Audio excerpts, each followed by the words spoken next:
born in Glasgow in Scotland.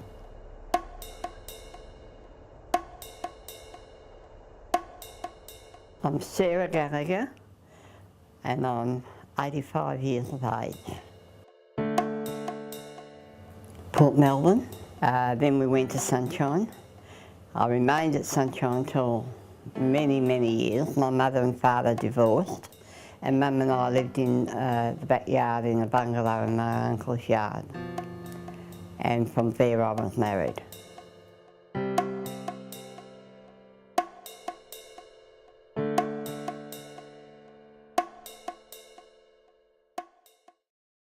Jennifer is the oldest.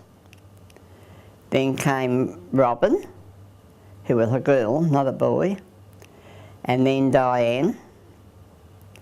Then there was Pauline.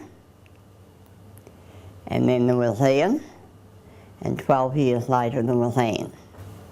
I gathered that there was something wrong when I was carrying her. And of course doctors didn't tell you anything in those days. Now they tell you too much, but they didn't. And I kept saying there's anything wrong because I'd had two before her. And when you went to, she was the first one I had at the women's hospital, the other two were private. And I noticed that when I went into the cubicle and the doctors looked at you, you always disappeared and brought in more doctors. And when I asked why, I was told there was nothing to worry about. They're just checking.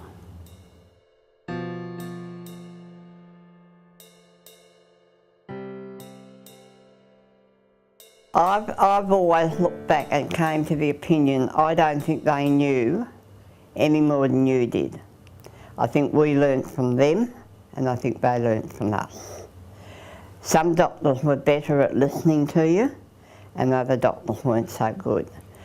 At one stage there, Diane was under 7 doctors and every so often, I can't remember exactly how often, say once every 3 months, you would sit around in a round circle and you'd be in the middle and the doctors would be round you. This particular doctor wanted her to do brain surgery on her.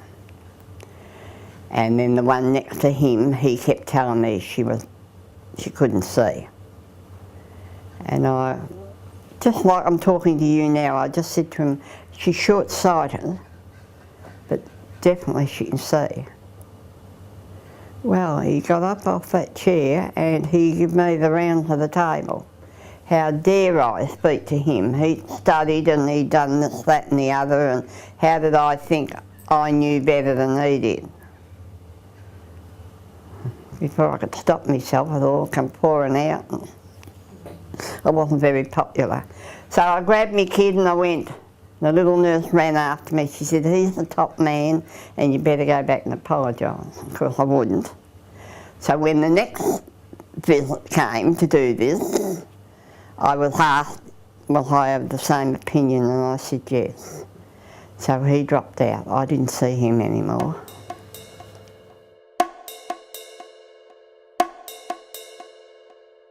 Well, Diane didn't walk till she was over 5. So you knew that you pretty well had to carry her everywhere. She was also epileptic. So I kept her in a cot, and I was lucky enough to have a cot in those days that folded up flat, and I could move that all over the house, put her in it. And I kept her in that till she was about 5. It was a fairly big cot.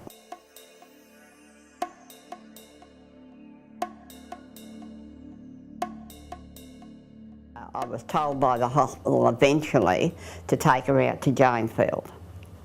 Now you might as well have said take her to the pictures because it didn't mean nothing to me. So I took her out there this day and kids hanging out the car everywhere and all the rest of the carry-on, and then they took her off me, much to my shock, because I don't think I realised that that was what the idea was.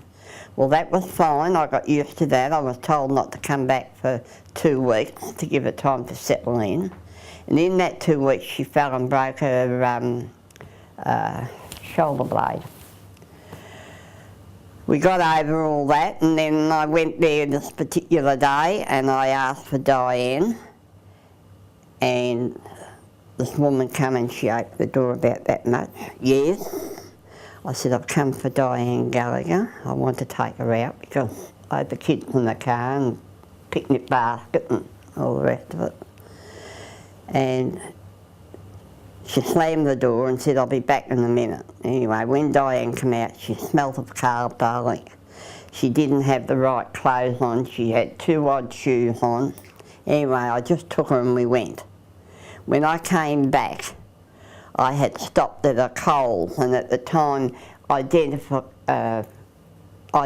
bracelets were all the rage. And I'd gone into Coles and got her a 2 and 6.1, and with her initials on it. And this woman said, she can't have that, and went to take it off. I said, look, it only cost a few bob, let her have it. Well, did she carry on, and she gave Diane a push, and it was a long passage, and Diane hit her head on the wall. And I went, hey, be careful. And she came out and put her face there, and she said, what are you going to do about it? I said, I'll show you. And with that, I said I'd go over to the office and complain. So once again she came out of the passageway and said to me, you do that little thing, but remember, I've got your daughter here while you're over there. So I didn't go. Next time I come, I was forever buying that lady packets of biscuits. I was hoping each one would choke her, but I gave it to her in the hope that, you know, she'd be good to Diane. There's stupid things you do.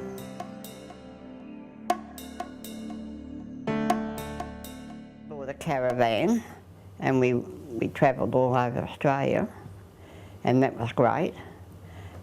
We had a Volkswagen at the time, and my husband put a sort of a little bed thing in the back seat, over the back seat for Diane, and then the rest of the kids were just in the car itself.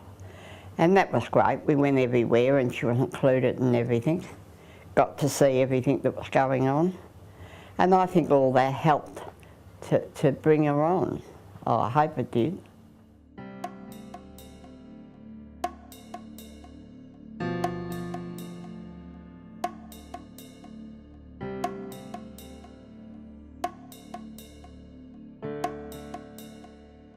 Having Diane gave me a little bit of backbone, also made me think a lot.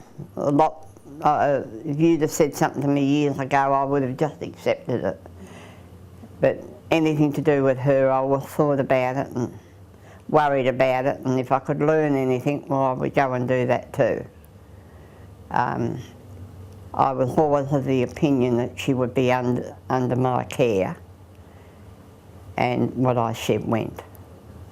Everything was a learning process.